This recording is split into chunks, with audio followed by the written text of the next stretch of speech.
राधा राधा राधा राधा राधा राधा राधा राधा राधा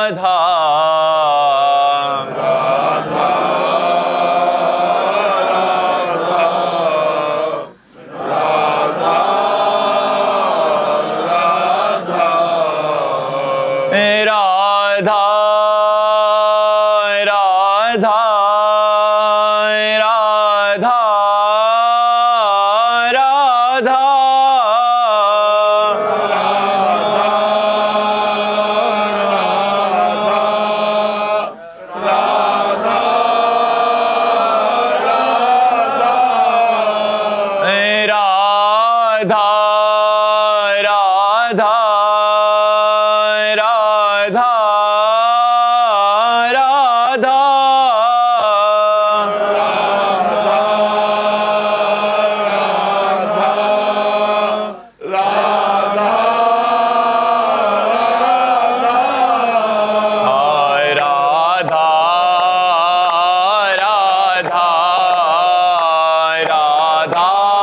राधा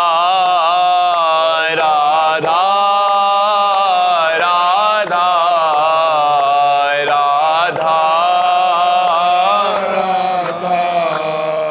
राधा राधा राधा श्री राधा वल्लभ लाल की, समस्त संत हरि भक्तन की, वृंदावन धाम की, सद्गुरुदेव भगवान की। उषा जी मुंबई से। राधे राधे महाराज जी। महाराज जी, अपने किसी प्रिय को खो देने के बाद हृदय में उमड़ती हुई दुख और शोक और ग्लानि, शंका, तड़फन को कैसे शांत किया जा सकता है? ज्ञान के द्वारा। अज्ञान में मोह से ग्रसित होकर के सारा संसार दुखी हो रहा है। जब तक ज्ञान नहीं होगा तब तक रोना नहीं होगा। कौन हमारा है? सब में भगवान विराजमान है। वही जब अंतर ध्यान हो जाते हैं तो कहा जाता है मर गया, और जब वही चैतन्य रूप होते हैं तो कहा जाता है जिंदा है।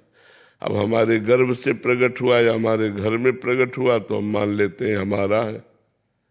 वो चैतन्य घन परमात्मा अपने कर्मों का भोग भोगने आता है और फिर चला जाता है। उसका किसी से संबंध नहीं रखता।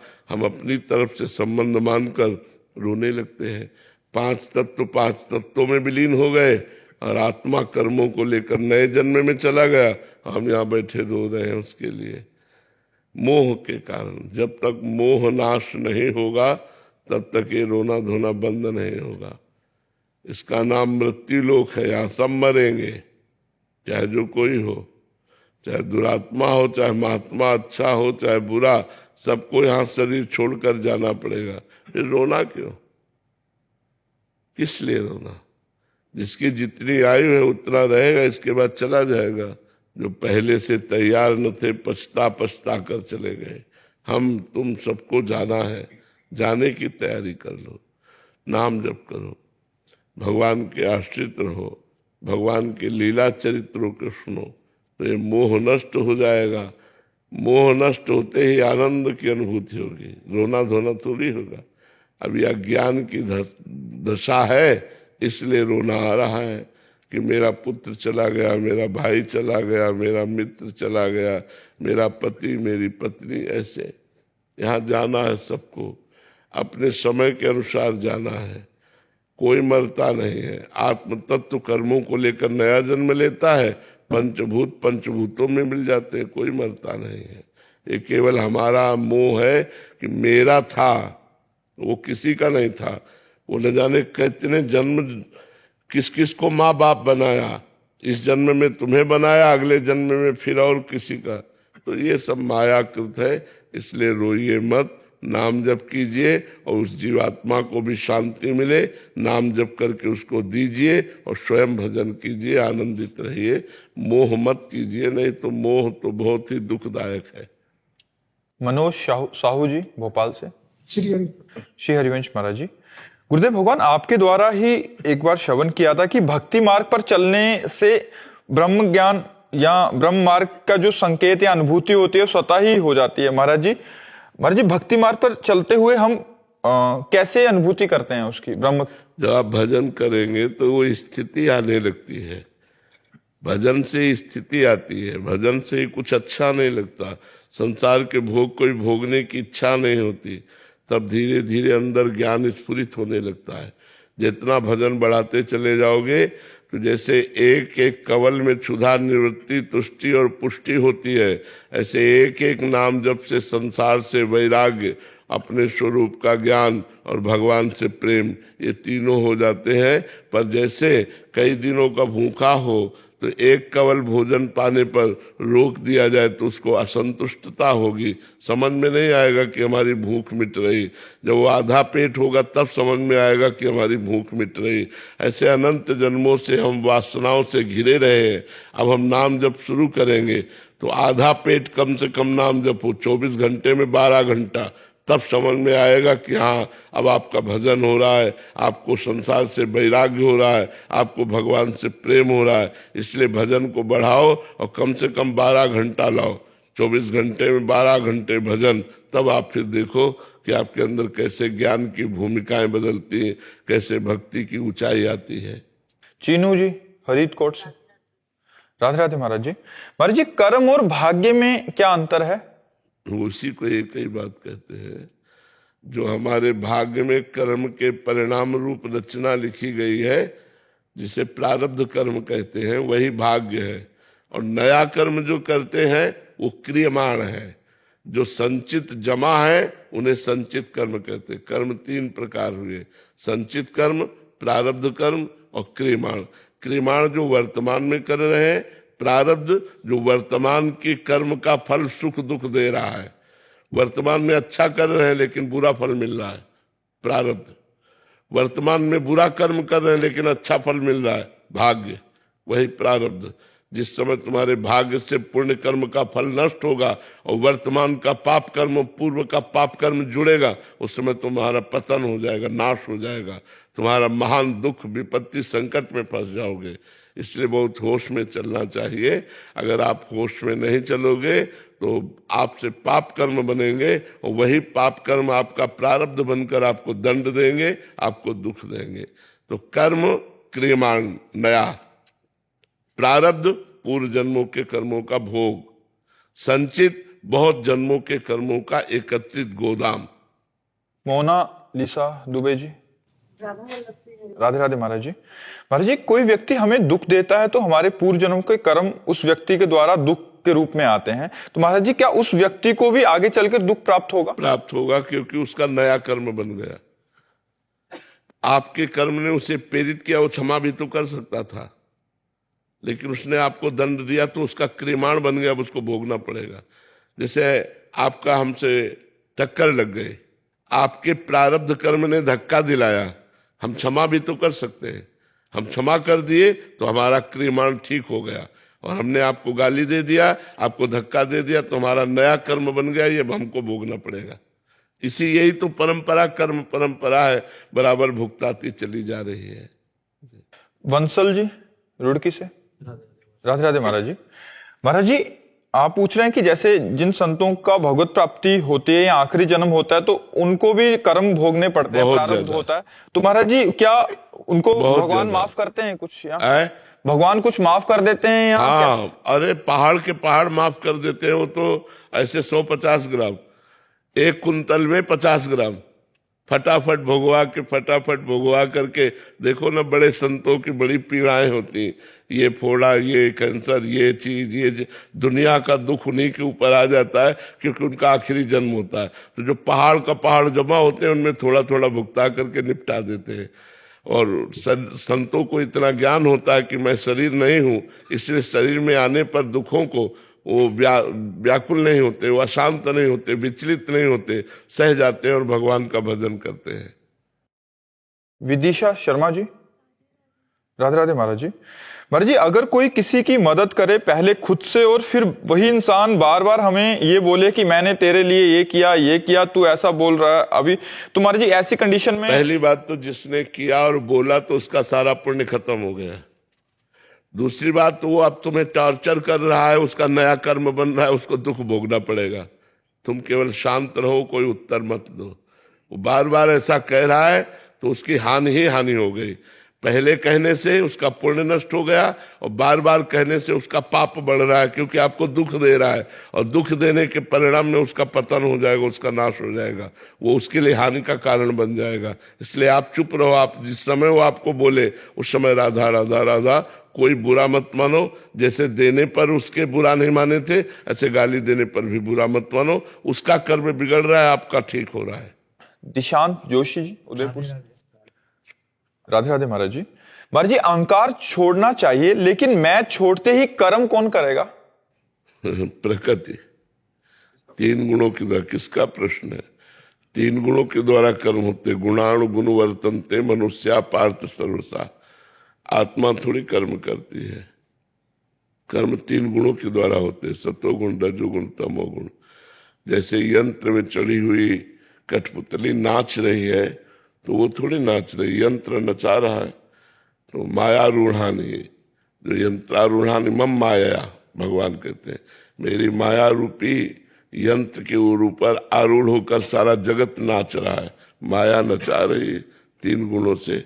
कर्म मैं से थोड़ी होता है, कर्म तो माया से होता है। मैं स्वीकार करने के कारण उसे कर्ता और भोक्ता का दंड मिलता है। जो मैं अहंकार विमूढ़ आत्मा करता हमिति मन्यते, मैंने ये कर्म किया तो उसे दंड भोगना पड़ेगा, नहीं तो उसको कोई दंड नहीं। पूरे विश्व का भंडारा हो जाए तो कोई पुण्य नहीं, और पूरे विश्व का विनाश हो जाए उसके द्वारा तो कोई पाप नहीं, जो अहंकार रहित है। लेकिन अहंकार होने के कारण ही छोटे छोटे कर्मों का भी हिसाब उसे भोगना पड़ता है। यही अहंकार मिटाने के लिए तो साधना की जाती है।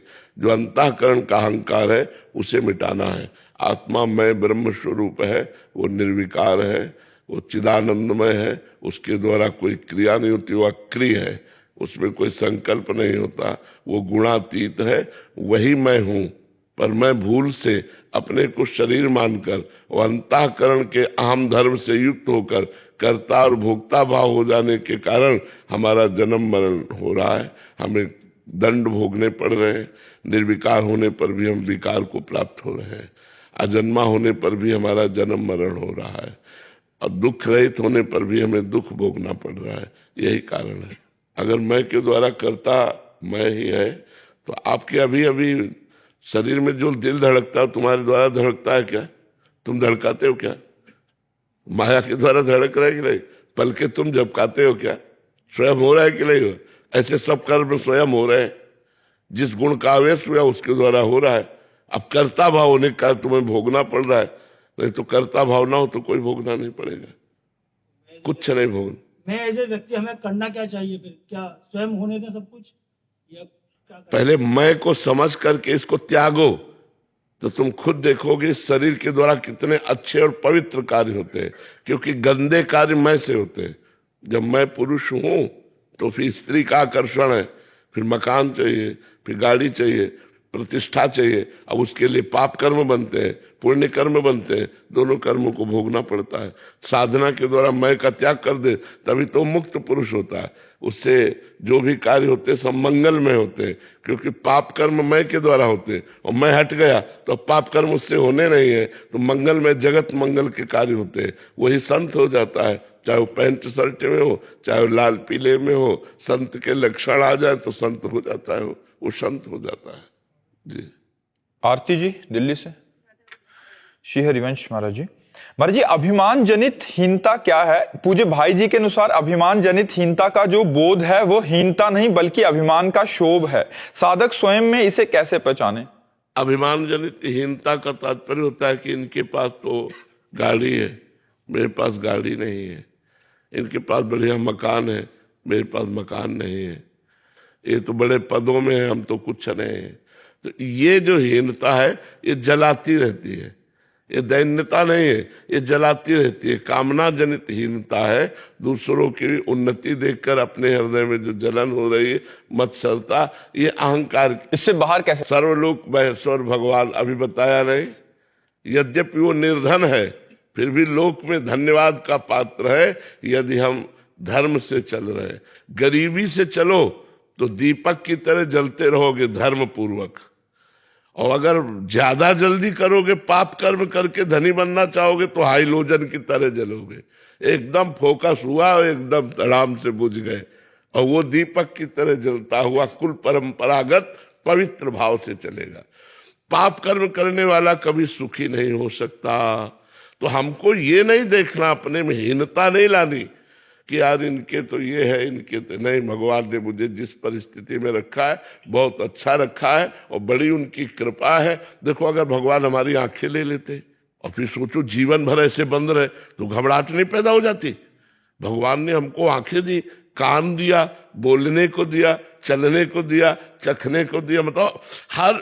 अब हम भगवान का धन्यवाद न दे करके हम इस बात से जले कि उसके गाड़ी अधिक है, उसके घर नहीं। हमको भगवान ने जितना दिया बहुत कुछ दिया। अब मैं भगवान का भजन करके भगवान को प्राप्त करूंगा, पाप कर्म नहीं करूंगा। पाप कर्म के द्वारा प्राप्त हुई सुविधा परिणाम में नाश को प्राप्त कराती है, इसलिए मैं ऐसा कर्म नहीं करूंगा, ईमानदारी वाला कर्म।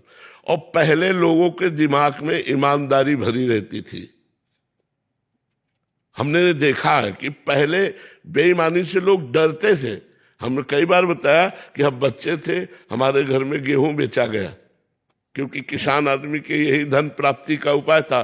तो जैसे स्कूल की फीस देनी है या उससे तो अन्न नहीं बेचा जाता, तो वो 100 रुपए का बिका। तो बेचने से उसने 110 रुपए दे दिए, अनजाने में 10 रुपए मतलब लिपट के आ गए। तो घर में जब उन्हें गिना गया तो 110 थे। तो पिताजी ने कहा पूरे पैसे लेके जाओ और उसके सामने गिन के दिखाओ कि तुम्हारे 10 ज्यादा है, 10 वापस करके आओ।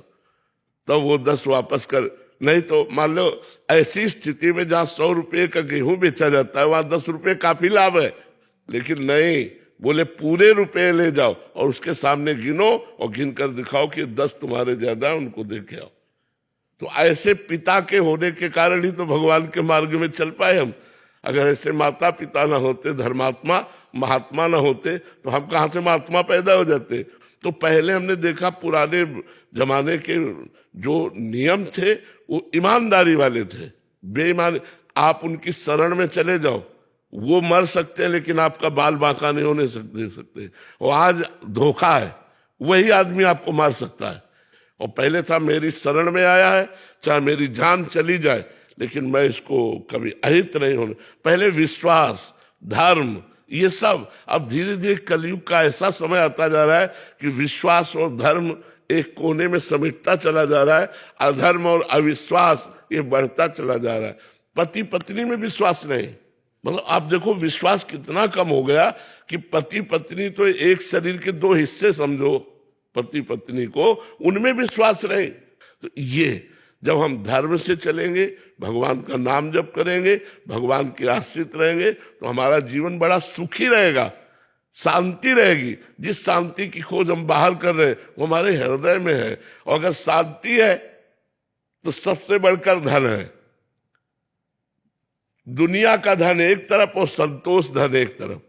अगर हमें संतोष और शांति प्राप्त हो गई तो सबसे बड़े हम धनी हैं। इसलिए हमें हीनता का भाव नहीं रखना चाहिए।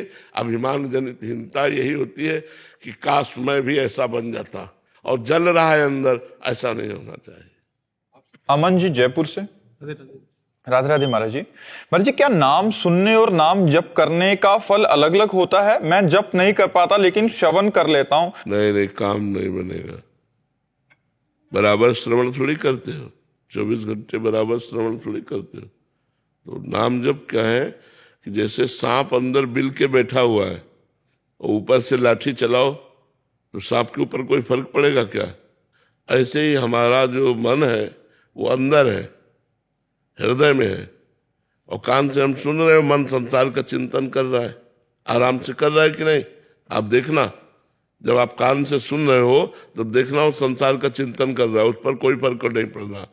अब उससे जपो आओ, राधा राधा राधा, मन से जपो आओ, अंदर तुम स्वयं जपो तो वो लगेगा, फिर नाम जप में लगेगा।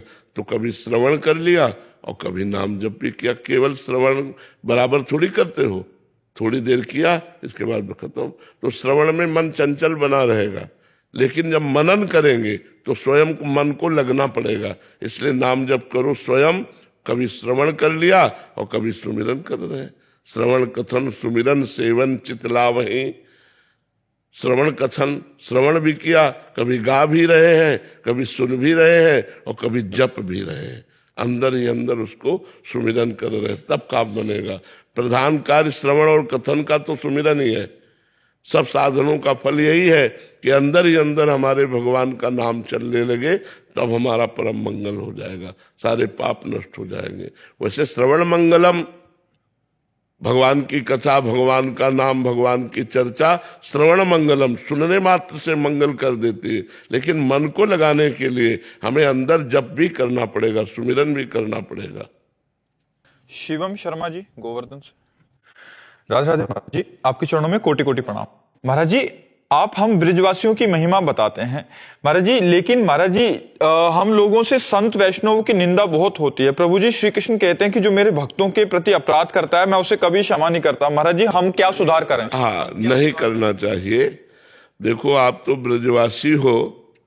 जब भगवान के जय विजय पार्षद ने संत सनक सनंदन सनातन सनत कुमार को रोक दिया तो उनको गुस्सा आ गया कि हमें तुमने क्यों रोक दिया। तो उन्होंने श्राप दिया, जाओ 3 जन्म के लिए तुम असुर भाव को प्राप्त हो, दैत्य भाव को प्राप्त हो, क्योंकि तुमने यहाँ असुर भाव प्रकट किया। तो भगवान के दिव्य धाम के दिव्य पार्षदों को 3 बार रावण, कुंभकर्ण और हिरण्यकश्यप और हिरणाक्ष, शिशुपाल और दंत्रवक्त, ये 3 अवतार लेने पड़े जय विजय को। तो भगवान भी अवतार लेकर उनका उद्धार करते रहे यद्यपि। लेकिन ये प्रसंग बताता है कि यदि भगवान के तुम निजी पार्षद भी हो और अपराध संतों का कर दोगे तो तुम्हारी दुर्गति हो जाएगी। इसलिए संतों की निंदा नहीं करनी चाहिए, चाहे वो ब्रजवासी हो। चाहे ब्रजवासियों को संत जन मानते हैं तो संतों को ब्रजवासी भी बहुत प्यार करते हैं। लेकिन किसी भी संत की निंदा मत करो। हो सकता है वो अभी 10 दिन से संत बना हो तो तुमको उसके आचरण गलत दिखाई दे सकते हैं, लेकिन वो 10 दिन का संत है, वो धीरे धीरे धीरे साधना करके अब वो पवित्र बनेगा। तो हमको किसी के दोष नहीं देखने हैं, हमें किसी की निंदा नहीं करनी है, हमको अपना उद्धार करना है। इसलिए पर दोष दर्शन, पर निंदा श्रवण, ये त्याग कर देना चाहिए। प्रतिभा दुबे जी, महाराज जी, अगर हम किसी कारणवश 4 धाम यात्रा ना कर पाए तो ऐसा क्या करें कि उतना ही पुण्य मिल जाए? भगवान का नाम जप। भगवान के नाम जप से सारे धामों का, सारे तीर्थों का, सारे व्रतों का, सारे शास्त्रों के स्वाध्याय का सब फल प्राप्त हो जाएगा। भगवान का नाम जप। ब्रह्म राम ते नाम बड़, वरदायक वरदान। भगवान से भी बढ़ करके भगवान का नाम है जो वर देने वालों को भी वरदान देने की सामर्थ्य रखता है। ब्रह्म राम ते नाम बड़, वरदायक वरदान। इसलिए भगवान का नाम जप करो तो आप परम पवित्र हो जाएंगे। अपवित्र पवित्रो वा सर्वावस्थांगतोपि वः यह स्मरेत पुंडरीकाक्षम सवायाभ्यंतरा शुचि। वो बाह्य और अभ्यंतर दोनों से परम पवित्र हो जाता है जो भगवान का नाम जप करता है। सारे तीर्थ भगवान के द्वारा ही बनाए हुए हैं और जो भगवान को भी अधीन कर ले वो भगवान का नाम है। इसलिए भगवान का नाम जप करो, 4 धामों की यात्रा का फल आपको प्राप्त हो जाएगा। तनिष्का भरद्वाज जी, राधे राधे महाराज जी। महाराज जी, ऐसा क्यों होता है कि कभी हमें भगवान से एक जुड़ाव सा महसूस होता है, पर कभी कभी जब उनकी जरूरत हो तो हमें लगता है कि भगवान हमसे दूर हैं? वो जुड़ाव नहीं होता है, 3 गुणों का प्रभाव है। जब सत्वगुण आएगा तो भगवान अच्छे लगने लगेंगे, भक्ति अच्छी लगने लगेगी। साधु संग अच्छा लगने लगेगा। जब रजोगुण आएगा तब भोग अच्छे लगने लगेंगे, भगवान के सामने पर्दा सा ढक जाएगा। और जब तमोगुण आएगा तो निद्रा, आलस्य, हिंसा, क्रोध, प्रमाद, ये सब बातें आ जाएंगी। तो ये 3 गुणों का चक्र सबके हृदय में चलता रहता है। जो भजन के द्वारा इन 3 गुणों को जीत करके त्रिगुणातीत हो जाता है, उसके ऊपर फिर प्रभाव, वो फिर एक रस भगवान की भक्ति में डूबा रहता है। जब तक हम 3 गुणों के अंतर्गत हैं तब तक हमारे भाव बदलते रहेंगे। जो गुण आएगा वो अपना प्रभाव हमको दिखाएगा। इसलिए हमको हर गुण के प्रभाव में नाम जप करना है, तो हम गुणों से पराजित ना होकर फिर त्रिगुणातीत हो जाएंगे। तो चाहे जो गुण आवे, चाहे रजोगुण आवे, चाहे तमोगुण आवे, चाहे सत्वगुण आवे, मन लगे चाहे ना लगे, सुख मिले चाहे ना मिले, भाव बने चाहे ना बने, हमें राधा राधा राधा राधा रटना है, जिससे ये तीनों गुणों से हम ऊपर उठ जाएंगे। अभी जुड़ाव नहीं है, वो तो सत्वगुण का लक्षण है। अंशुल जी, राधे राधे महाराज जी। महाराज जी, आप कह रहे हैं कि आपको आपके शरीर में ना महाराज जी अभी एकदम किडनी फेल हो गया। किसके?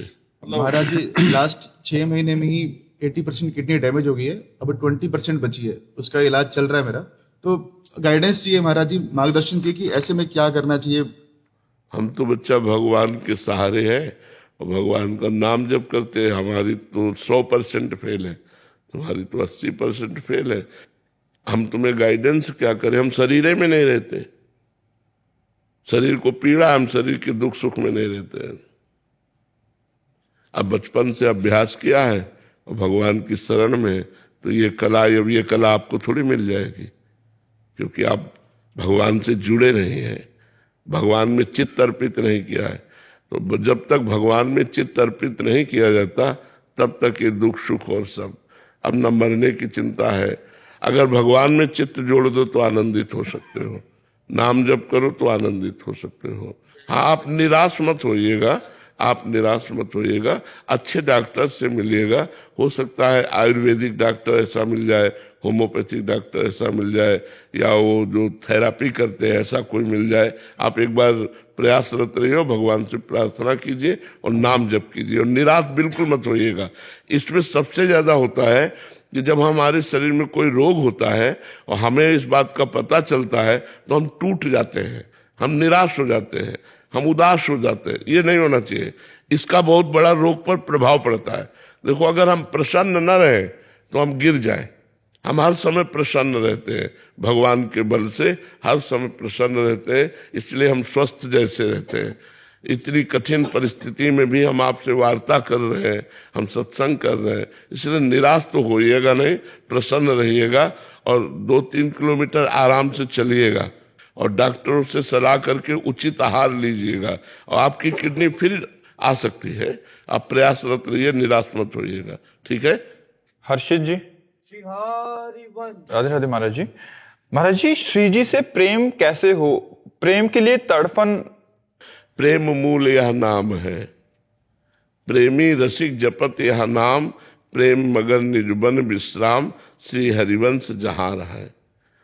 अगर हम प्रेम का मूल नाम है और इस नाम को खूब जप करें तो इसी से प्रेम प्रकट हो जाएगा। पहले नाम अनर्थ की निवृत्ति करता है, पाप का नाश करता है, फिर धीरे धीरे भाव आता है, फिर धीरे धीरे अनुराग प्रकट हो जाता है। पर ये लंबा सफर चलेगा।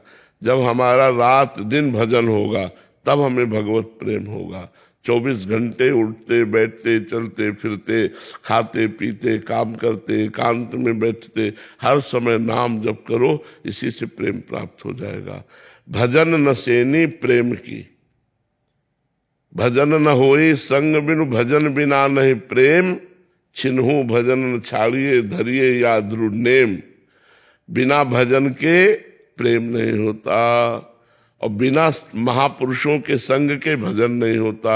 जब संतों का संग होता है तब हमें नाम में प्रीति होती है और जब नाम में प्रीति होती है तो भगवान में प्रेम हो जाता है। राधिका जी सोनीपत से। राधे राधे गुरुजी। गुरुजी, आपने सत्संग में प्रेम भक्ति के विषय में बताया। प्रेम भक्ति में कामना नहीं रहती, कामना के त्याग करने पर ही प्रेम भक्ति का प्रादुर्भाव महाराज जी कैसे होता है? कृपया मार्गदर्शन करें। देखो, जब तक हमें अपने शरीर और शरीर संबंधियों से मोह होता है तभी तक कामना होती है।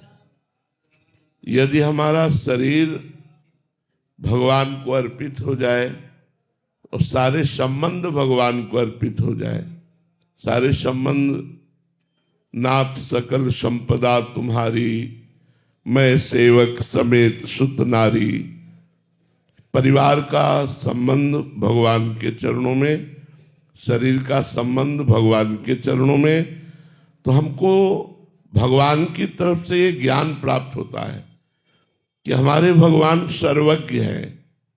सर्वज्ञ अर्थात सब कुछ जानते हैं, सर्वशक्तिमान, वो सब कुछ कर सकते हैं, सर्वत्र वो सब जगह विराजमान है। तो जो सब कुछ जानते हैं, सब कुछ कर सकते हैं, सब जगह विराजमान है, वो मेरे प्रभु हैं, तो मुझे फिर क्या मांगना? क्योंकि कोई अल्पज्ञ तो है नहीं कि उनसे को बताना पड़ेगा कि हमें क्या आवश्यकता है। तो जो वो विधान कर रहे हैं वो मेरे लिए परम मंगलमय है। जोई जोई प्यारो करे सोई मोहि भावे, भावे मोहि जोई सोई सोई करे प्यारे। जब उपासक अपने आप को पूर्ण भगवान को समर्पित कर देता है तो उसकी कामना नष्ट हो जाती है। इस समर्पण में जादू है, इस समर्पण में एक चमत्कार है कि उसके अंदर कोई कामना नहीं रह जाती। और जहां कामना का नाश हुआ तहां भगवान की प्रेम लक्षणा भक्ति प्रकट हो जाती है।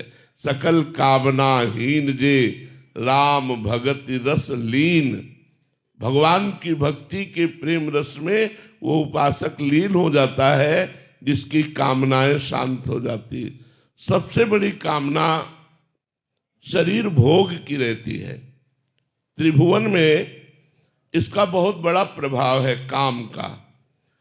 अगर ये काम वासना थोड़ी भी चिंगारी बची रही तो 2500-50 वर्ष साधना करने पर जहां इसको अवसर मिला भोग का, तहां ये ज्वाला बन जाती है।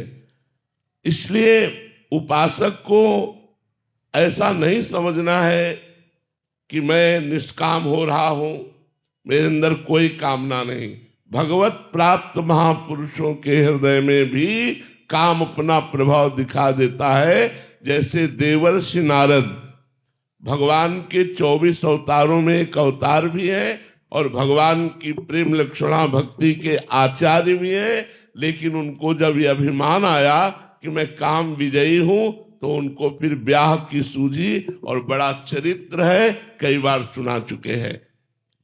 जब उपासक अपने देहाभिमान को और देह संबंधियों को और देह संबंधी भोगों को भगवान के चरणों में समर्पित कर देता है, तभी उसका समर्पण माना जाता है। और समर्पण का एक चमत्कार होता है कि उसके हृदय में कोई कामना नहीं रह जाती, और जिसके हृदय में कोई कामना नहीं होती वहां भगवान का प्रादुर्भाव हो जाता है। जाहि न चाही कबहु कछु, तुम सन सहज स्नेह, बसो निरंतर तासुर, सो राउर निज के। भगवान उसके हृदय में निरंतर प्रकट होकर विराजमान हो जाते हैं, जिसकी चाह मिट गई, कामना नष्ट हो गई। तो कामना अज्ञान के कारण होती है। सर्वज्ञ भगवान से संबंध जुड़ जाने पर कोई कामना नहीं होती। अगर हुई भी तो वो नष्ट हो जाती है, वो शांत हो जाती है। इसलिए हमें भगवान की शरणागति स्वीकार करके निरंतर नाम जप करना है और कामनाओं को भगवान के चरणों में समर्पित कर देना है। वो पूर्ण करे या वो उसका नाश कर दे, दोनों प्रकार से हम राजी हैं। ध्रुव जी होशंगाबाद से। राधे राधे महाराज जी।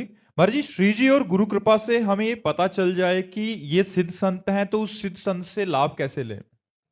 उनकी वाणी का पालन करने से। संत सेवा साक्षात भगवान की सेवा है। उनको भोजन, औषधि, वस्त्र आदि से सेवा करना, उनके वास की व्यवस्था करना, उनके शरीर संबंधी आवश्यकताओं की पूर्ति करना और उनकी आज्ञा का पालन करना, इससे हमें संत कृपा का अनुभव होता है। और संत कृपा का अनुभव सीधे भगवान से जोड़ता है।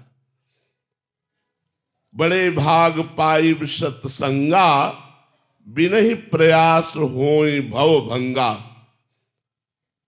बिना प्रयास के संसार के समस्त दुखों का नाश करके भगवदानंद की प्राप्ति कराने में समर्थ है संत सेवा। पर कठिन है। संतों का बिलग बिलग स्वभाव होता है, बिलग बिलग उनकी साधनाएं होती हैं। यदि हम बहुत सहनशील हो, बहुत शांत हो और सब संतों में भगवान की भावना करें तो ही संत सेवा बन सकती है। नहीं, बहुत कठिन है संत सेवा। और संत सेवा बन गई तो भगवान उसके अधीन हो गए, जिससे संत सेवा बन गई। एक हरिपाल जी नाम के बड़े भगत हुए हैं, भक्तमाल में चरित्र है। उन्होंने अपने गुरुजी से पूछा कि मैं गृहस्थ हूं, मुझे कैसे भगवत प्राप्ति होगी? तो उनका रोज संत सेवा कीजिए, रोज किसी संत को जेवाइए, सुंदर सुंदर भोजन बनाइए और संत को पवाइए। कभी संत दरवाजे से भूखा ना जाए तो एक दिन भगवान साक्षात तुम्हें प्राप्त हो जाएंगे। अपने गुरुजी की बात मान करके हरिपाल जी रोज भगवत सेवा करने लगे। वो जमींदार थे, खूब जमीन धन ऐश्वर्य था। अब संत तो श्रद्धा के भूखे होते हैं, श्रद्धा भी थी और संपत्ति भी थी। धीरे धीरे संतों की मंडलियां आने लगी। अब तो रोज हजारों संतों का भंडारा होने लगा। धीरे धीरे जमीन बिक गई, घर की संपत्ति बिक गई, बाजार से उधार लिया, अब उधार मिलना बंद हो गया। एक दिन संत दरवाजे पे आए और घर में कुछ नहीं, तो उनका गुरु आज्ञा है संत भूखा नहीं जाना चाहिए। तो भाला उठाया और रास्ते पे जाके खड़े हो गए। और जो न राम बोलता, न कृष्ण बोलता, न गले में कंठी, न मस्तक में तिलक, तो सीधे भाला उसके गले पे रखते और उसके पास जो होता वो छीन लेते और छीन करके संत सेवा करते कि इसका भी कल्याण होगा और संत सेवा भी होगी। अब जब लोगों को ये पता चला कि हरिपाल सिंह डाकू हो गए और रास्ते में जो कोई राम बोल दे तो नहीं फिर लेते थे, कृष्ण बोल दे, हरि बोल दे तो नहीं लेते थे, गले में कंठी हो, मस्तक में तिलक हो तो प्रणाम करते थे। जो संसारी आदमी होता उसे लूट लेते थे और उसकी संपत्ति को भक्तों की सेवा में लगाते थे जाके। तो अब उस मार्ग से जो जाता वो राम राम बोल के जाता, कृष्ण नाम बोल के जाता, कोई तिलक लगा ले, कोई कंठी लगा ले तो बच जाए। वो जंगल का रास्ता था। अब हरिपाल जी को कोई लूटने वाला मिलता ही नहीं, क्योंकि जहां देखते हरिपाल जी राम राम, कृष्ण कृष्ण, हरि हरि, ऐसा लोग बोलने लगे। एक दिन साधु मंडली आई, अपनी पत्नी से कहा अब तो लूटने वाला भी हमारा जो विचार था वो गलत हो गया, कोई मिलता ही नहीं, किसको लूटे, सब राम राम बोलते हैं, हरि हरि बोलते हैं। जाता हूं, अगर आज संत सेवा नहीं हुई तो मैं प्राण त्याग दूंगा, अपने संतों को भूखा नहीं जाने दूंगा। मैं ये नहीं देख सकता कि गुरु आज्ञा का उल्लंघन हो। भगवान सर्वज्ञ है, वो सब कुछ देखते हैं, सब कुछ जानते हैं। भगवान ने श्रृंगार शुरू किया। द्वारिकाधीश रुक्मिणी जी ने कहा कहां जा रहे हो प्रभु? बोले एक महान भक्त को दर्शन देने जा रहे हैं।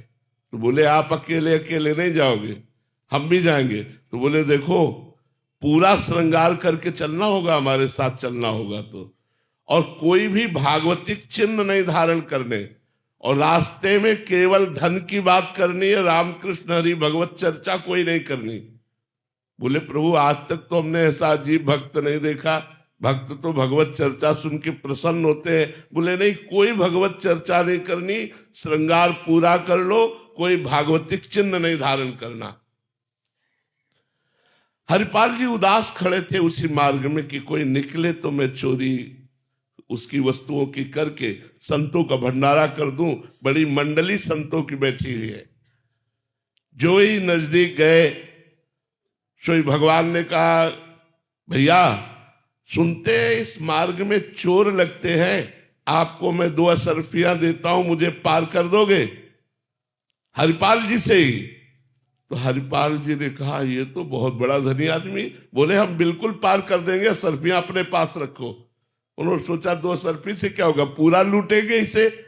तो द्वारिकाधीश और रुक्मिणी जी स्वयं लूटने के लिए लिखित है श्री मद्भक्तमाल जी में, चरित्र है हरिपाल जी का। श्री रुक्मिणी जी और द्वारिकाधीश जब बीच जंगल में पहुंचे तो भाला निकाला और भगवान की तरफ भाला किया, का सब मुकुट आभूषण करधनी बाजूबंद सब उतार के रख दो। भगवान उतारने लगे तो रुक्मिणी जी ने कहा, सुदर्शन चक्र की याद करो, ये भाला क्या करेगा, आप इसके सुदर्शन चक्र से मार दो। भगवान ने कहा, हम मारने नहीं आए, हम जिस भक्त के दर्शन कराने लाए थे वो यही है। इशारे से बताया और कहा सब आभूषण उतार दो। तो रुक्मिणी जी ने सब आभूषण उतार दिए, लेकिन सुहाग के चिन्ह को रोक लिया। तो हरिपाल ने कहा, इससे 10 संतों की भूख मिटेगी, सीधे उतारो नहीं भाला से। रुक्मिणी जी और भगवान उनकी इस भक्ति को देखकर अपनी गुरु आज्ञा के पालन के लिए वो निम्न कार्य में भी, चोरी में भी उतर गए। तो भगवान द्वारिकाधीश और रुक्मिणी जी प्रकट हो गई, उनको दर्शन दिए और कहा, मेरे आभूषण ले जाओ। अब ये कुल परंपरागत तुम्हारे यहाँ लक्ष्मी बनी रहेगी, क्योंकि साक्षात महालक्ष्मी का अवतार रुक्मिणी जी हैं। इनके आभूषणों से आभूषण प्रकट होते रहेंगे और कभी भी तुम्हारे घर से लक्ष्मी नहीं जाएगी। साक्षात द्वारिकाधीश रुक्मिणी जी को देखकर साष्टांग दंडोत हुए। हरिपाल जी को भगवत साक्षात्कार हुआ। यदि हम संत सेवा में उतरे तो बिक जाए चाहे, लेकिन संत हमारे दरवाजे से भूखे ले जाए तो भगवान की प्राप्ति हो जाती, निश्चित प्राप्ति हो जाती। एक महाराष्ट्र में सागाल सा सेठ ने, उनके गुरुजी ने भी उनको आज्ञा दी संत सेवा की। वो रोज जाते 10-20 किलोमीटर में कहीं भी एक संत मिलते, उनको लिवा के आते, भोजन पवाते। 12 वर्ष व्यतीत हो गए। 12 वर्ष में हर कार्य सिद्ध हो जाता है। 12 वर्ष तक यदि जप करो तो जप सिद्ध हो जाएगा। 12 वर्ष तक अगर आप संयम से रहो तो आपका संयम सिद्ध हो जाएगा। तो 12 वर्ष संत सेवा पूर्ण होने वाली थी और ऐसी वर्षा शुरू हुई। उस दिन कोई संत नहीं मिला तो भूखे रह गए। उनकी पत्नी और उनका पुत्र चिलैया और उनका नाम सागाल साहब था, तीनों भूखे रह गए। दूसरा दिन हुआ वही वर्षा, तीसरा दिन हुआ, चौथा दिन हुआ। पत्नी ने कहा, हमारा नियम था बिना संत को पवाए हम पाएंगे नहीं, तो हमारे चाहे प्राण चले जाएं पर हम संत को पवा के ही पाएंगे। लेकिन मेरा बेटा अभी छोटी अवस्था का है, 13-14 वर्ष का है, 4 दिन भूखे हो गए, ये मैं बर्दाश्त नहीं कर सकती, इसलिए आप जाओ और किसी संत को लाओ। अब ऐसी वर्षा में कहां संत मिलने वाले, तो स्वयं भगवान संत वेश धारण करके चौराहे पे बैठे मिले। अरे सागर साकित बनो प्राण आ गए हो, दौड़ के गए, पर देखा उनके शरीर से कुष्ठ चूरा है, मवाद चूरा है, पर तिलक लगाए हुए संत वेश में साष्टांग दंडवत किया। कहा, भगवान हमारा व्रत था, बिना संतों को भोजन पवाए हम पा नहीं सकते। 4 दिन हो गए, हमारे परिवार में किसी ने जल भी नहीं पिया। आप चलें और प्रसाद पाए और हमारे परिवार के प्राणों की रक्षा हो जाए, हमारे नियम की पूर्ति हो जाए। उनका हाँ चल सकते हैं, लेकिन मैं चलने लायक नहीं हूं, मुझे कोई अपने कांधे पे ले चले। तो उनका, आओ प्रभु मेरे कांधे पे बैठो। उनका नहीं, एक आदमी तो मक्खी उड़ाने के लिए चाहिए ना, अपनी पत्नी को लिवा के लाओ और वो हमें कांधे पे बैठा ले। गए, घर में पत्नी से कहा, पत्नी आई, जे ही वो बीभत्स रूप देखा, यहाँ घाव यहाँ घाव, मवाद चूरा है, पर उसके मन में आया नहीं नहीं, संत के प्रति दोष दर्शन नहीं करना, मुझे संत सेवा करनी, इसलिए बैठा ला। अब वो इतनी दुर्गंध भगवान ने बढ़ा दी कि दोनों पति पत्नी छोड़कर भाग जाए, लेकिन उन्होंने गोविंद गोविंद गोविंद एक एक कदम भगवान नाम जप करते हुए घर पहुंचे। उनको स्नान कराया, चंदन लगाया, तो उन्होंने फिर खीर पुआ ये अच्छे अच्छे पदार्थ सामने रखे। भगवान जो संत वेश में कुष्ठी रूप में थे, उन्होंने कहा हम खीर पकवान नहीं पाते। तो उनका प्रभु हम तो वैष्णव हैं, हमारे यहाँ तो प्याज लहसुन भी नहीं बनता, आप संत वेश में आए, आप भूखे वापस लौट जाएंगे, आप रुकिए, मैं कसाई वाले से मांस लेकर के आता हूं। उन्होंने कहा नहीं नहीं, कसाई वाले का मांस नहीं चाहिए, ये हम बहुत बड़े संत से प्रवचन में उनके सुना था, हमें कसाई वाले का मांस नहीं चाहिए, यदि आप पवाना चाहते हो तो अपने पुत्र का मांस पवा दो। तो पत्नी की तरफ देखा और कहा ये क्या संत है, लेकिन संत पे दोष दर्शन करके या उनको भूखा वापस करके। तो उनका प्रभु यदि आपकी आज्ञा हो तो मैं अपने पुत्र की हत्या करूं और आपके लिए मांस बनाऊं। बोले मुझे इससे मतलब नहीं, मुझे पाना है, लेकिन यही घर में पाना है, बाहर से कुछ लाना नहीं। जेहू अपने पुत्र की हत्या करने के लिए उद्यत हुए, देवी भगवान प्रकट हो गए। उनका बस मैं यही देखना चाहता था कि संत के प्रति तुम्हारा कितना समर्पण है। संत के प्रति समर्पण, मोरध्वज ने अपने पुत्र को आरे से चीर दिया। तो संत सेवा करना बड़ा कठिन है। अगर संत सेवा हो गई तो भगवान बिक गए, भगवान उसके अधीन हो जाते हैं। संतों को पवाने का मतलब है जैसे गर्भिणी स्त्री को पवाओ तो उसके पाए हुए अन्न से उसका बच्चा पुष्ट होता है, ऐसे हृदयस्थ भगवान संतों के विराजमान है। संतों को पवाने का मतलब है सीधे भगवान को पवाना। तो वस्त्र सेवा, वास सेवा, संतों की सेवा, उनकी आज्ञा का पालन करना, इससे निश्चित भगवत प्राप्ति हो जाती है। प्रोफेसर वीडी शर्मा जी, राधे राधे महाराज जी। महाराज जी, नाम जप के साथ किन भावों द्वारा शरणागति भाव को पुष्ट किया जा सकता है? सबसे पहला भाव हमारा दास्य भाव होना चाहिए। हमारे यहाँ भक्ति में 5 भाव और 6वां महाभाव, शांत भाव, दास्य भाव, सख्य भाव, वात्सल्य भाव, गोपी भाव और महाभाव सहचरी भाव, इन 6 भावों का वर्णन किया गया है। तो हम भगवान के अंश, गीता में भगवान ने कहा ममैवांशो जीवलोके जीवभूता सनातना मना खष्टानि इंद्रियाणि प्रकृतिस्थानि कर्षति। ममैवांशो, अय जीव तू मेरा अंश है। तो उस भाव से, अंशंसी भाव से सबसे पहले हम भगवान को अपना अंशी माने, अपना स्वामी माने और हम भगवान के सेवक हैं, ऐसा भाव माने। श्री हनुमान जी महाराज राम जी के चरणों को लिए हुए बैठे थे। परम ज्ञानी वशिष्ठ जी ने सभा को जलाने के लिए कि हनुमान जी ज्ञानी नाम अग्रगण्यम है, बुद्धिमताम वरिष्ठम है, बुद्धिमानों में सबसे श्रेष्ठ है। पूछा हनुमान तुम कौन हो? तो हनुमान जी ने वशिष्ठ जी की तरफ देखा कि इतना बड़ा ज्ञानी महात्मा प्रश्न कर रहा है, जरूर गूढ़ उत्तर देना चाहिए। तो उनका प्रभु शरीर भाव से ये स्वामी है और मैं दास हूं। प्रभु अंश भाव से मैं अंश हूं, ये हमारे अंशी हैं। और प्रभु दास भाव से ये स्वामी, मैं सेवक। और स्वरूप भाव से जो सियाराम वो विराजमान, वो सियाराम यहां विराजमान है। जो सियाराम वहां विराजमान है वो सियाराम यहां विराजमान है। दास भाव स्वामी सेवक शरीर को लेकर, अंश अंशी भाव स्वरूप को लेकर। और अगर वास्तविक तत्व की बात करें तो जो सियाराम वहां विराजमान वो सियाराम यहां विराजमान। तो हमें चाहिए देहाभिमान नष्ट करने के लिए भगवान को स्वामी मानकर और अपने को सेवक मानकर उनका नाम जप करते हुए उनकी सेवा करनी चाहिए। आपको समझ में आया नहीं? कोई इसमें प्रश्न आपका? जी। मोहित जी, प्रश्नकर्ता कह रहे हैं कि महाराज जी धर्म पत्नी को खुश रखने के लिए कोई मंत्र है, अगर वो नाराज हो जाए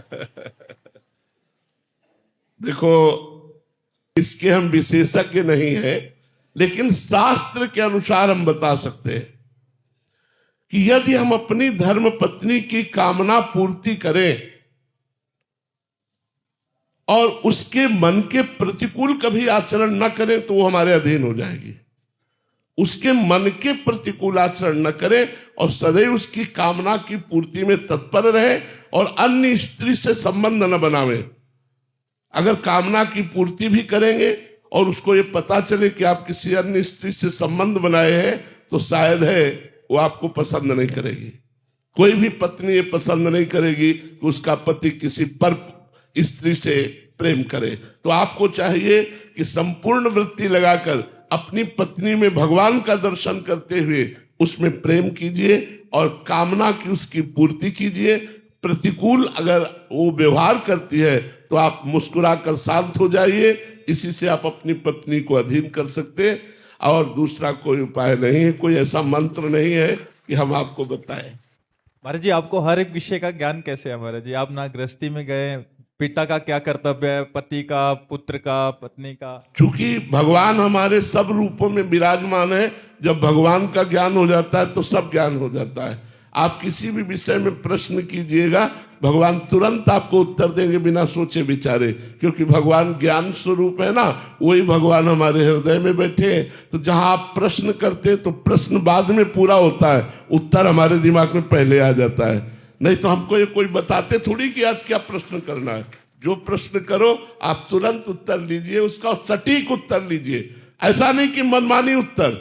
अगर आप राजी नहीं है तो आप खड़े होकर बोल सकते हैं कि मैं आपके उत्तर से राजी नहीं हूं, आपको प्रमाण सहित हम उस उत्तर को प्रमाणित करेंगे कि ये शास्त्र सम्मत और भागवतिक उत्तर है, ये कोई मनमानी मनगढ़ंत बातें नहीं है। श्री राधा वल्लभ लाल। श्रद्धा मिश्रा जी। श्री राधा वल्लभ श्री हरिवंश। श्री हरिवंश महाराज जी। महाराज जी, सन्मुख होए जीव मोहि जबहि, जन्म कोटि अगनाथ तबहि। महाराज जी, सुंदर कांड की चौपाई आपके श्रीमुख से सुनकर ये विनती लेकर आई हूं कि आप मेरा उद्धार करें। गुरुदेव, इस अधम से प्रतिकूलता आते ही प्रभु के प्रति अविश्वास एवं शाब्दिक नहीं, अपराध बन ये जाता तो है। नहीं होना चाहिए, ये नहीं होना चाहिए। नहीं, ऐसा नहीं होना चाहिए। अपने प्यारे के द्वारा दी हुई प्रतिकूलता प्यारे में प्रेम बढ़ाती है, ना कि प्यारे पर अश्रद्धा कर लेती है। ऐसा नहीं होता। नहीं, एक ऑफिसर थोड़ा लेट पहुंचा तो उसकी पत्नी ने कहा, जी हम तुमसे रोज प्रार्थना करती हैं आप समय से आ जाया करो, आप लेट क्यों हो जाते हो, आज तो बहुत लेट हो गए। तो उसने पिस्तौल निकाली, खोला, गोली भरी, फिट किया, पत्नी की कनपट्टी में लगा दिया। तो कहा, ये सब नाटकबाजी बाहर किया करो। बोले असली गोली है, तुम्हें डर नहीं है? बोले मेरे प्रीतम हो, मुझे डर नहीं है, तुम मेरे प्यारे हो, ऐसा कर ही नहीं सकते।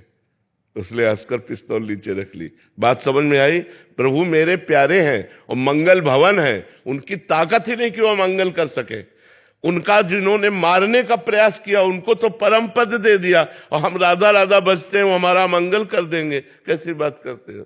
जिन्होंने प्रभु को मारने का प्रयास किया, जैसे पूतना अपने स्तनों में जहर लगाकर 6 दिन के भगवान थे, उनको मारने के लिए गई तो उनको वो पद दिया जो यशोदा मैया को मिलना चाहिए। ऐसे कृपाल भगवान क्या भजन करने वालों को या अपने भक्तों को वो आप मंगल करेंगे, वो दुख दे देंगे, वो विपत्ति दे देंगे? नहीं, ऐसा भगवान का ऐसा स्वभाव नहीं है। हमारे भगवान, जैसे हम सूर्य भगवान को कहें कि तुम में ताकत हो तो अंधेरा करके दिखाओ, तो वो नहीं दिखा सकते, क्योंकि जब तक वो रहेंगे अंधेरा हो ही नहीं सकता। ऐसे भगवान मंगल भवन है, भगवान की ताकत नहीं कि किसी का मंगल कर सके। भगवान ने जिनको मारा उनको योगी जन दुर्लभ परम पद दे दिया, परम पद दे दिया। जिनको मारा, फिर जिनको प्यार करते हैं उनकी बात क्या है? तो अगर हम भगवान के भक्त हैं तो विपत्ति में, दुख में, संकट में घबराए नहीं, उन्हीं से प्रार्थना करें कि हमको ऐसी सामर्थ्य दीजिए। एक वो संसारी गीत में है ना, ऐसी शक्ति हमें दे न दाता, मन का विश्वास कमजोर होना। ऐसी विपत्ति ऐसे दुख हमारे जीवन में आए जिससे हम आप पर विश्वास कर सकें, आप पर दृढ़ता कर सके। कहीं ऐसी परिस्थिति न भेज देना कि हमारा विश्वास आपसे टूट जाए। भगवान से प्रार्थना करो। ये बहुत कमजोर बात है कि विपत्ति में, दुख में हम घबरा कर भगवान पर अश्रद्धा कर ले या विश्वास नहीं, उस समय तो और श्रद्धा करने की बात है, क्योंकि वही हमें विपत्ति का नाश कर सकते हैं। हरि स्मृति सर्व विपद विमोक्षणात्, भगवान का स्मरण ही समस्त विपत्तियों से बचाता है। और भगवान का स्मरण छूट गया तो अश्रद्धा हो गई, तब तो हम गए, फिर हमारा कौन साथी है? विपत्ति में कौन साथी है संसार में? नहीं, संसार में कोई साथी नहीं है, एकमात्र भगवान साथी है। तो भगवान के सन्मुख रहो। और हमें तो ऐसा नहीं लगता कि कोई विपत्ति ऐसी है जो हमें परास्त कर सके, क्योंकि हम भगवान के जन हैं। ऐसा नहीं हो सकता, कोई बाल बांका नहीं कर सकता। भगवान के जन हैं हम, भगवान की शरण में हम बचपन से देख रहे हैं। तो एक एक कदम भगवान का प्यार दुलार हमको देखने को मिला है। नहीं, भगवान बहुत कृपालु हैं। कभी ऐसा मत करो, कोई भी अश्रद्धा मत करना। श्रद्धा मात्र से आपको समझ में आ जाएगा भगवान कितने कृपालु हैं। गुरुदेव, ये जीव जानता है लेकिन फिर भी ये नहीं होता। ये जानते हैं महाराज जी, पर कभी कभी शाब्दिक अपराध बन जाता है, भगवान को भी उल्टा सीधा बोल देते हैं। ये चलेगा? कैसे चलेगा? जैसे हम आपसे प्यार करते हैं, अब हमको नाराजगी लगी तो हम किससे लड़ेंगे? आपसे ही तो लड़ेंगे। लड़ना बात अलग है, अश्रद्धा बात अलग है। लड़ने में और प्यार होता है। हम किससे कहें? आपके होते हुए हमारी ये दुर्दशा, और ये हम किससे कहें? हम आज रात 8 पहर आपकी सेवा करते हैं, हमारी दुर्दशा आप देखकर चैन से रह रहे हो। ठीक है, जाओ, हम आपसे बात नहीं करते। वो एक लड़ना होता है, उसमें प्यार होता है। हम भी लड़ते हैं अपने भगवान से, उसमें प्यार होता है। अश्रद्धा शब्द अलग है और लड़ना शब्द अलग है। लड़ने में प्यार होता है, अपने प्यारे से लड़ने में एक और आनंद की अनुभूति होती है। बाद में रोना भी तो आता है। आप लड़के देखो, वो इतना आनंद दे देंगे कि रोना आ जाएगा। आपसे लड़े, आप क्षमा कीजिए, ऐसा आ जाएगा। पर अश्रद्धा होना अलग बात है। अश्रद्धा नहीं, प्यार में लड़ना होता है। अश्रद्धा एक अलग चीज है और प्यार में लड़ना एक अलग चीज है। जैसे नरसिंह मेहता जी भगवान से कहते हैं, उनको दर्शन दे दिए, उनको दे दिए, हमको क्यों नहीं दे रहे? हमसे क्या परेशानी? 52 बार दर्शन दिए नरसिंह मेहता जी को। तो वो अपनापन, जब अपनापन होता है तब बात होती। महाराज जी, आपके जीवन की कोई ऐसी घटना कि आपको गुस्सा आया? हाँ, क्यों नहीं आया? कई बार आया। उसके बाद फिर आपको प्रेम भी आया? अरे उसी प्रेम में गुस्सा आता है। महाराज जी, उसके बाद फिर और क्या, रोना आता है। फिर बाद में रोना आता है कि क्षमा करो, आवेश में मैं भूल गया आपसे।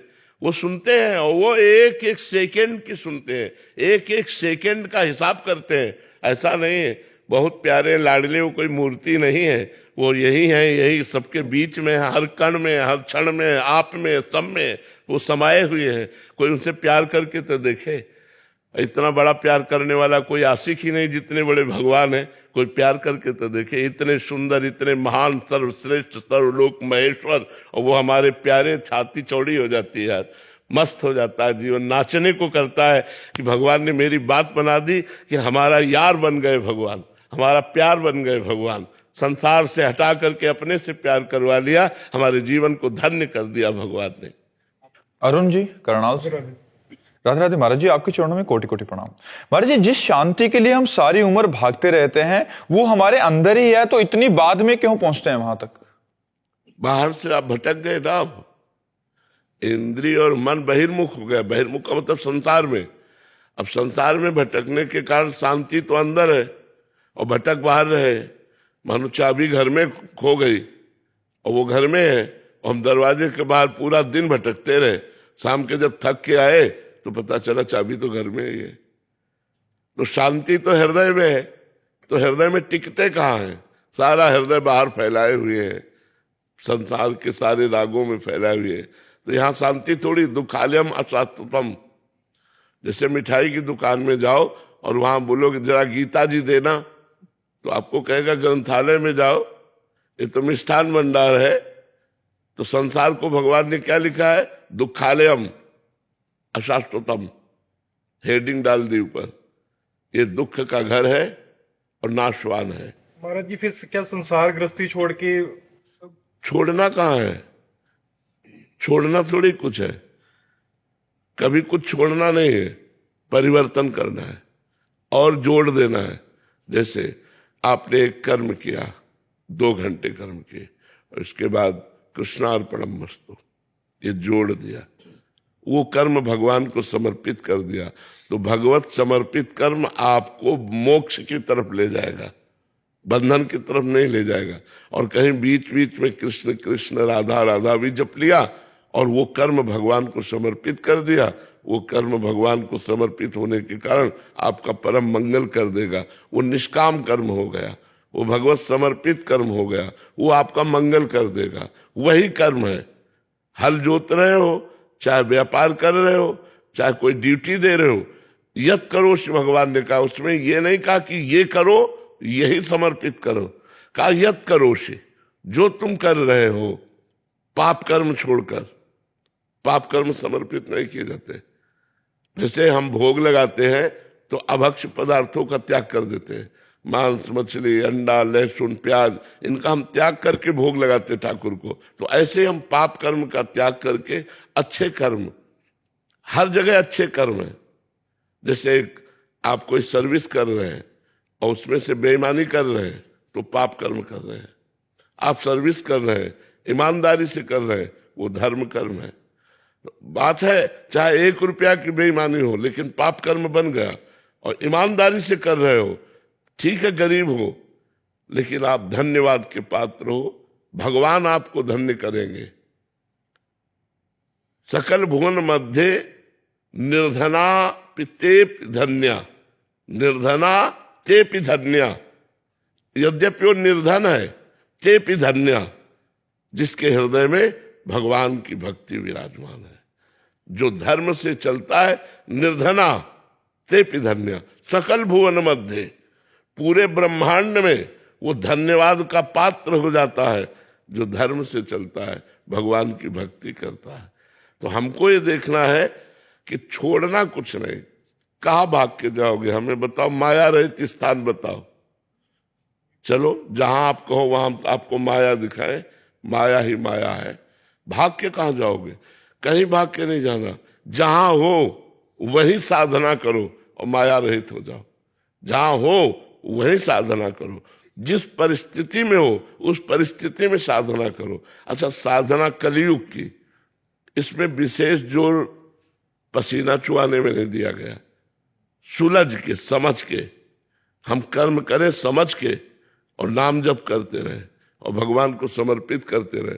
देख लो जीवन आपका क्या हो जाएगा। आप स्वीकार करो, केवल इस बात को स्वीकार करो। मान लो आपको 8 घंटा हो गया काम करते हुए और भगवान को भूले रहे। 8 घंटा के बाद, हे करुणामय प्रभु, ये 8 घंटा संसार की सेवा ऐसी थी कि मैं आपको भूल गया। ये 8 घंटा कर्म, जो 8 घंटा समय है, वो मैं आपको समर्पित करता हूं। आप करके देखो, सब लोग आप करके देखो, आपको कितना आनंद आएगा। छोड़ना नहीं, माया छुड़वाएगी। हम कह रहे हैं 20 घंटा भूल गए, आप समर्पण ही नहीं किया, तो 20 घंटा को टोटल समर्पण करो। हे नाथ, मैं 20 घंटा से संसार के राग में ऐसा भूल गया, ये टोटल 20 घंटा मैं आपको समर्पित करता हूं, कृष्णार्पणमस्तु। आप इसका फल देख लीजिएगा, इसका फल देख लीजिएगा, परम लाभ प्राप्त होगा इसका। आप देख लीजिए, इसे भागवत धर्म कहते हैं। जो कृष्ण समर्पण है, ये भागवत धर्म है। कर्म का समर्पण भागवत धर्म है, बिल्कुल सरल है। आप जो कर रहे हो, बस पाप कर्म नहीं। पाप कर्म जब हो जाए तो उसका प्रायश्चित कर लेना चाहिए। एक तो होने ना पावे, अगर हो जाए तो उसका प्रायश्चित कर लेना चाहिए। गंगा यमुना स्नान करके, कुछ पाठ करके, कुछ दान पुण्य करके उनको नष्ट कर देना चाहिए, जिससे हमें अगले जन्म का हिसाब न बन जाए वो पाप कर्म। तो पाप कर्म नष्ट कर दिया और सारे कर्म भगवान को समर्पित कर दिए और नाम जप कर रहे हैं, तो हमारा घर बैठे कल्याण हो गया। घर बैठे सबका कल्याण हो जाएगा। हमारी बात मान लो, राधा राधा जपो और अपने कर्मों को भगवान को समर्पित कर दो। राधा राधा राधा राधा राधा राधा